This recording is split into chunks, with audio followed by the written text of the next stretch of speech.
Em dia de payroll, o que nós temos no gráfico é um eletrocardiograma. Eu sou a Gi Carvalho e esse é o canal Trajetória Trader. Se você ainda não é inscrito no canal, aproveita, já se inscreva agora e não esqueça de ativar o sininho para receber as notificações. Hoje, como vocês podem ver, é aquele dia em que o filho chora e a mãe não vê. Se não tomar cuidado, faz caquinha. Eu sempre falo para os meus alunos, o mais inteligente em dia de payroll é ficar fora até a notícia, porque se você não souber gerenciar a sua entrada, você vai tomar stop fatalmente, porque o mercado perde totalmente a racionalidade na hora da notícia. O mais inteligente é ficar fora. Aí aqui eu deixei no 11R exatamente para vocês verem, né? A movimentação que acontece durante a notícia, até equalizar a movimentação no gráfico de Renko, né? Porque é preço, não é tempo, então ele fica com essa movimentação bem diferentona. Hoje, o mais inteligente, no meu ponto de vista, era somente operar após a notícia. Não fazia sentido operar antes, exatamente porque tem muita manipulação, players se posicionando já para a hora da notícia, então nós os pequenininhos é sempre mais interessante ficar de fora nesse momento. E foi o que eu fiz, eu não fiz nada antes da notícia, apesar de ter feito praticamente assim que saiu o resultado, porque já que saiu o resultado eu sabia o resultado que tinha dado naquele primeiro momento, qual que era a direção que eu deveria ir, né? Teoricamente, não que eu estivesse correto, mas é o que eu deveria ter feito. Mas falando de 11R, na hora da notícia, zero possibilidade de fazer trades, obviamente. Então, a gente vai aqui para depois que a notícia começa a dar aquela equalizada, que aí sim começa a ficar interessante. Então, logo que começa a dar uma equalizada, o mercado começa a mostrar um movimento mais altista, quando na verdade o natural era ter um movimento de queda. Por quê? Porque o resultado veio acima do consenso. Então, se o número de emprego aumentou para a economia, para a redução da inflação, para o controle da inflação, isso é ruim. Então, o natural é no momento que sai esse resultado, o dólar subiu e o índice cair. Num primeiro momento, ele fez uma pequena alta e depois ele começou a fazer um movimento de queda. É claro que isso não vai se manter o dia inteiro, mas naturalmente é o que acontece num primeiro momento. Aí aqui ele faz esse movimento de alta, logo na sequência ele começa a fazer um movimento de queda, faz um movimento de queda interessante, é claro, é sempre um risco muito grande operar nesse momento, é muito mais seguro esperar o mercado dar aquela respirada, acalmar para fazer alguma entrada, para aí sim depois fazer as suas movimentações. Eu fiz, cadê o 25R? Vocês vão falar, você é doida, desajuizada? Não, eu tenho gerenciamento de risco. Então eu primeiro fiz essa venda aqui na banda de Bollinger, porque é o que eu falei para vocês, com o resultado, o meu entendimento é que deveria ocorrer a queda naquele primeiro momento, então eu fiz a minha venda, peguei todo esse movimento de queda, aí depois eu fiz o movimento de compra, depois eu fiz o movimento de queda de novo. Mas a minha primeira operação do dia foi essa venda aqui logo na sequência da notícia. Saiu o resultado, eu tive um entendimento de qual seria a direção do mercado e fiz essa entrada e peguei todo esse movimento de queda aqui e praticamente não, já bati a minha meta logo nessa queda aqui. Aí depois disso foram só operações pontuais para melhorar o resultado com gerenciamento sempre, claro. Mas quando a gente volta aqui para o 11R, essa comprinha aqui, eu até fiz essa entrada, eu até postei o vídeo. Sabia que era uma entrada curta, então eu já fiz parcial curtinha, fui fazendo a condução mais justa, porque era um contra-tendência, eu sabia que naturalmente não deveria andar muito, com a tendência de queda com o resultado da notícia. Então eu fiz esse trade, eu até postei. Aí eu fiz essa entrada da queda também, tanto fiz na minha conta principal, como eu fiz na conta que normalmente eu uso para fazer as postagens, né, que eu entro normalmente com a intenção, uma carteira específica para gravar essas operações. Aí eu mostrei, eu fiz essa entrada aqui nas duas contas, tanto na minha principal, com a minha mão normal, como fiz com um contratinho só, porque o que acontece muito é que as pessoas olham, eu tento não ficar postando as minhas operações com um pouco mais de contrato, porque a maior parte daqueles que me seguem são pessoas que têm contas menores. Então dá aquela impressão de que eu não posso atingir isso porque eu opero pequeno, quando não é verdade isso. O mais importante é fazer trade de qualidade. A mão é conforme o seu financeiro aumenta. Então é focar em fazer boas operações. E é claro, quanto maior a mão, maior vai ser o resultado financeiro. Você só vai ganhar mais dinheiro quando a mão for maior de fato. Mas o que eu gosto sempre de mostrar é que mesmo não operando pesado, é possível ter uma renda extra, é possível ter ganhos. E é claro, isso vai depender de cada um, do gerenciamento que tem, do controle, da disciplina. Mas falando da técnica, do uso do operacional, você consegue sim, desde que você saiba se comportar no mercado, que é o mais importante. Então, deram essas possibilidades, mas de novo, a intenção principal desse vídeo é mais uma vez falar de quando o mercado fica consolidado. Porque se a gente pega aqui, após a notícia, depois da notícia, deu aquela equalizada, eu não vou considerar nem essa alta aqui, porque vinha da movimentação da notícia, fez esse movimento de alta aqui forte.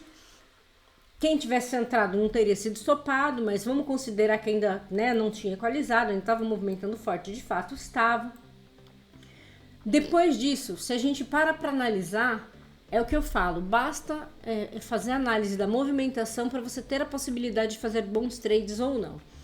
Aí aqui eu tenho um novo cruzamento vindo de uma movimentação mais forte. O mais seguro era não fazer essa entrada, porque vinha ali de um movimento mais forte, não era clara essa direção ainda. Mas vamos considerar que quiseram entrar por análise. Estocástico dava condição, o cruzamento ocorreu, a gente estava vindo de um movimento de alta, começa a fazer um movimento de queda, eu tinha pivô, média de 21 aqui, tudo na cara. Então essa entrada, logo aqui de início, ela tem um risco adicional. Para quem quer fazer essa entrada, vamos desconsiderar que fosse uma notícia que desse o viés de queda. Seria uma entrada arriscada para ser feita aqui. Em qual momento seria um pouco mais correto fazer essa entrada? Nesse pullback. Eu falo para vocês, eu não gosto de pullback, enfim, no 11R, aquela coisa toda, mas seria mais inteligente fazer aqui. Mais seguro, pelo 11R não, eu faria por um rank maior, para ter mais tranquilidade. Mas para quem opera pelo 11, seria mais interessante fazer aqui do que no cruzamento, porque aquele já testou o pivô, já testou, voltou, não conseguiu explodir de novo, então é queda, então bora fazer essa operação de queda, e teria pago lindamente. Então, tranquilo. Aqui, de novo, a gente tem um cruzamento já fazendo um movimento ascendente, tinha de novo o pivô na cara, aquela coisa toda, mas o movimento era limpo, ele dava a possibilidade de fazer essa entrada, o estocástico também dava condições. Mais uma vez a queda, de novo, o estocástico dava condição, não estava perfeito, mas dava condição, cruzamento abaixo dos principais indicadores, tudo lindo também. Quando que a coisa aperta? Depois desses movimentos maiores, é que a pessoa que fica de fora quer entrar a todo custo nas operações. E que é o que eu venho sempre falando, sempre repito nos vídeos, e normalmente eu deixo para gravar vídeos quando a gente tem esse movimento para mostrar para vocês. O que acontece? Tive um movimento, se eu pego aqui dessa máxima até aqui embaixo, nós tivemos um movimento de 1.200 pontos. Dificilmente o que eu falo, a minoria acontece. Às vezes acontece, sim, mas a minoria. Depois de um movimento desse, o primeiro cruzamento pagar direto. Ainda mais quando tenho alguns indicadores aqui, principalmente a média de 21 na cara. Não se deve entrar nesse cruzamento. Gê, mas e se ele for direto? Foi direto, deixa ele embora. Melhor deixar de ganhar do que perder. Porque aqui quase sempre ele vai entrar num período de consolidação. Isso acontece quase sempre depois desses movimentos maiores. Quase sempre isso acontece. Mas, independente disso, se a gente olha a estrutura do preço, ele não me dá condições. Eu estou num movimento de queda, eu ainda não tenho topo mais alto, porque afinal o topo está lá em cima. Mas eu tenho um topinho aqui. Ok.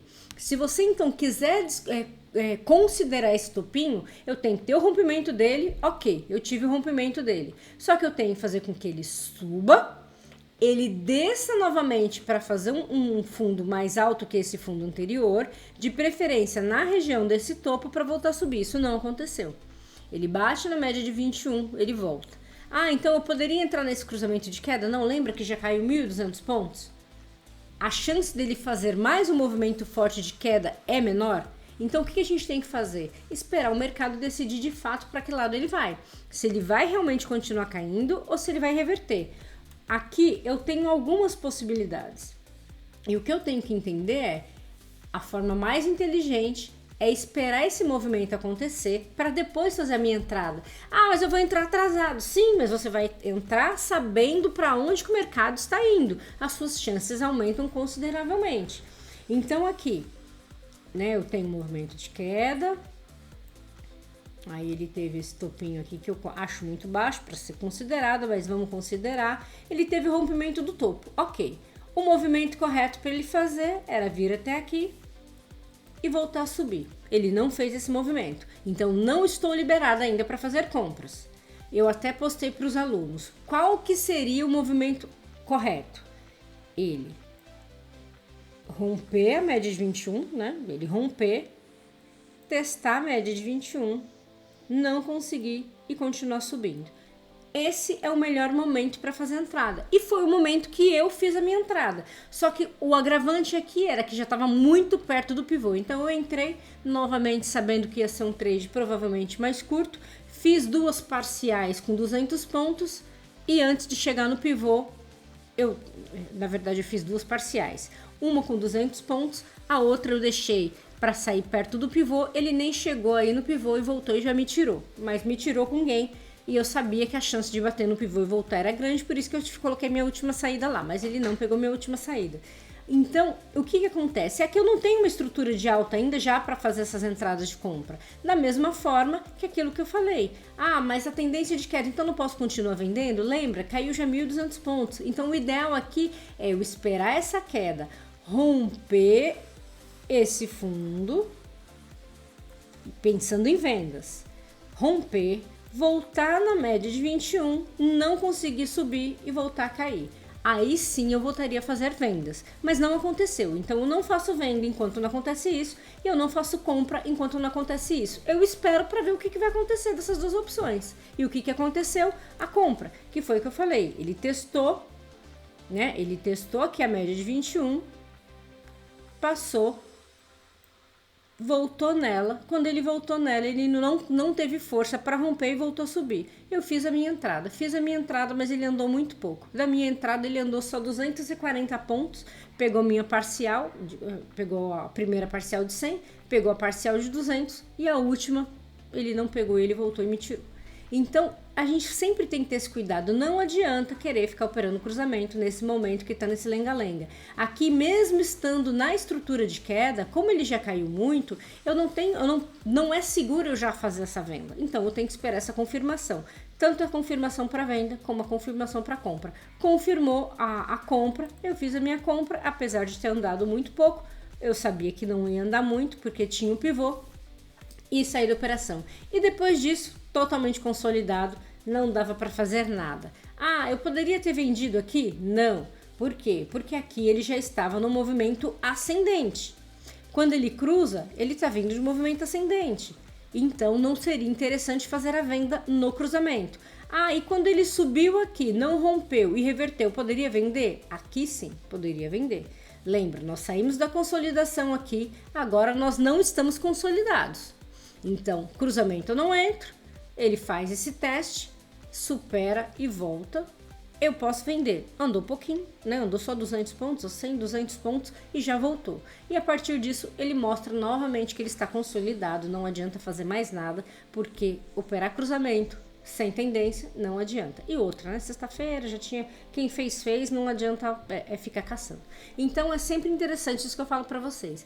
É acostumar a fazer a leitura de preço, porque não adianta só pensar, ah, cruzou eu compro, cruzou eu vendo. Se você pensar desse jeito, você vai tomar uma quantidade de stop absurda, principalmente quando as médias ficam assim juntinhas, as médias estão flat, mercado sem direção definida, por mais que a tendência macro seja a tendência A, para quem opera nos riscos menores, isso não fica claro.